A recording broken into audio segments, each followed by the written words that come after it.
اچھا جی انجینئر صاحب کو لیتے ہیں. ہاں جی سر. جی السلام علیکم. جی وعلیکم السلام سر, کیا کہنا چاہیں گے؟ آواز میری ٹھیک آ رہی ہے؟ جی جی صحیح آ رہی, کیا کہنا چاہیں گے سر؟ اچھا اچھا. بڑی دیر سے باتیں میں سن رہا تھا تو لگتا ہے آج کوئی زیادہ ینگ قسم کے لڑکے آپ سے گپ شپ کر رہے ہیں. نہیں وہ ہر طرح کے لوگ آتے ہیں. ہاں ہاں ہاں. وہ جو ایک ذاکر کہہ رہا تھا کہ میں ذاکر ہوں, لیکن ہاں جی. آواز سے تو وہ ایج میں اتنا زیادہ نہیں لگتا تھا. ہاں نہیں لیکن 30-35 سال کا بھی ذاکر ہو سکتا ہے, 35-40 سال کا بھی ہاں جی ہاں جی. اچھا اتنے کا میں ہو سکتا تھا. یہ بالکل بالکل میں یہ گزارش کرنا چاہتا ہوں کہ جہاں تک تو سائنس کا تعلق ہے تو اس میں سائنٹسٹ کام کر رہے ہیں, اور یہ جو ریسنٹلی انہوں نے ایک بھیجا ہے جو شاید سورج کے گرد چکر لگا رہا ہے, تو وہ ریسرچ آتی جائے گی, آپ کا نالج بڑھتا جائے گا. لیکن آپ لوگوں کا جو سب سے زیادہ میں نے جو دیکھا ہے وہ اصل چیز یہ ہے کہ آپ نے مذاہب کے ایسی چیزیں اجاگر کی ہیں جو کہ موجود تھیں, لیکن سو کالڈ علماء کرام نے لوگوں کے سامنے نہیں لے کر آئے. بہت ساری احادیث جو آپ بتاتے ہیں, ریفرنس بھی دیتے ہیں, ان کا کبھی ذکر نہیں کیا ان مولویوں نے.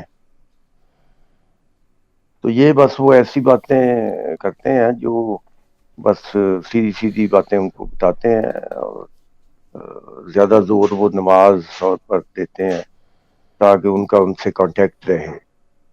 تو یہ ایک آسپیکٹ بہت اہم ہے آپ کا کہ آپ ان چیزوں سے پردہ اٹھاتے ہیں جو کہ چھپائی گئی ہیں ہم سے, اسلام کی جو ہے, اور کافی حد تک وہ نیگیٹو باتیں بھی ہیں.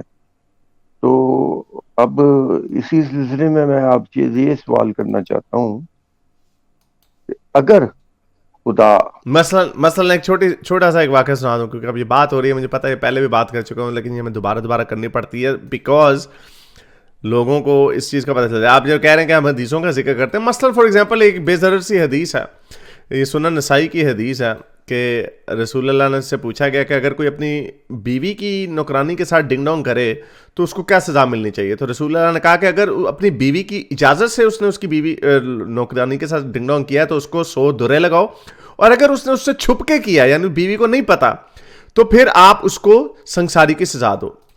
تو قرآن کی یہ آیت ہے چیپٹر 66 ورس 1 کہ یہ جب حضرت ماریہ قبطیہ کا واقعہ ہو گیا کہ اے نبی آپ اپنے آپ کو اپنی بیوی آپ اپنے آپ کو ان چیزوں سے کیوں روکتے ہیں جو ہم نے آپ کے لیے حلال کی ہیں, آپ چاہتے ہیں اپنی بیویوں کی رضا جوئی, یعنی بیویوں کی باتوں میں آ کے آپ اپنے آپ کو وہ چیزیں حرام کر رہے ہیں جو آپ نے حلال کی ہیں.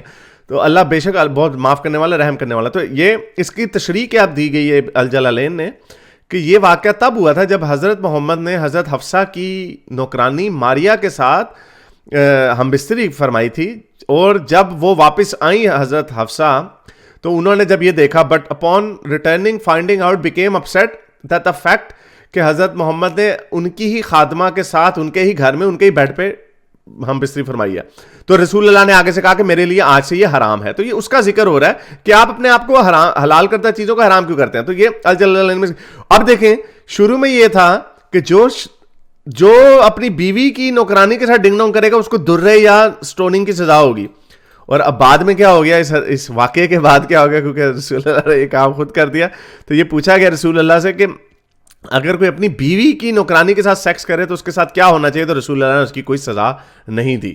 پہلے کہا کہ 100 کوڑے لگاؤ یا سنساری دو, تو بعد میں تو یہ سارے واقعات آپ کے علماء کو پتہ ہیں, یہ واقعات علماء کرام کو پتہ ہے. ان سے پوچھیں گے, مسئلہ یہ ہے کہ بلی کی گردن میں گھنٹی کون باندھ دے گا, ان سے پوچھیں گے جا کے تو کہیں گے یہ کہاں سے پتہ چلا ہے تمہیں, یہ تم ملحدوں کو سن رہے ہو نا, تمہارا پہلے تو جی رجوع کریں, آپ رجوع کریں, کلمہ پڑھیں پہلے. تو نہ ہی پوچھنا کسی سے, ڈیجیٹلی پوچھئے گا جو بھی لوگ ہیں نا, ڈیجیٹلی. مولوی صاحب یہ سنن نسائی کی حدیث نمبر کیا نمبر, یہ نمبر اس میں بولا تھا میں نے کہ سنن نسائی 3360 اور ایک سنن ابن ماجہ 2552, اس میں یہ کیا چکر ہے مفتی صاحب دیکھیں گے, او یہ تو ہم پکڑے گئے. یہ حیرت سلطان صاحب کو سن کر آیا ہے. تو یہ اور اس طرح کی بے تحاشا واقعات ہیں ہم یہی کھولتے رہتے ہیں ان کے سامنے. میرے اس نیک کام کو جاری رکھنے کے لیے مجھے پے پیل یا پیٹریون پہ ضرور سپورٹ کیجیے تاکہ میں اپنا پیغام زیادہ سے زیادہ لوگوں تک پہنچا سکوں.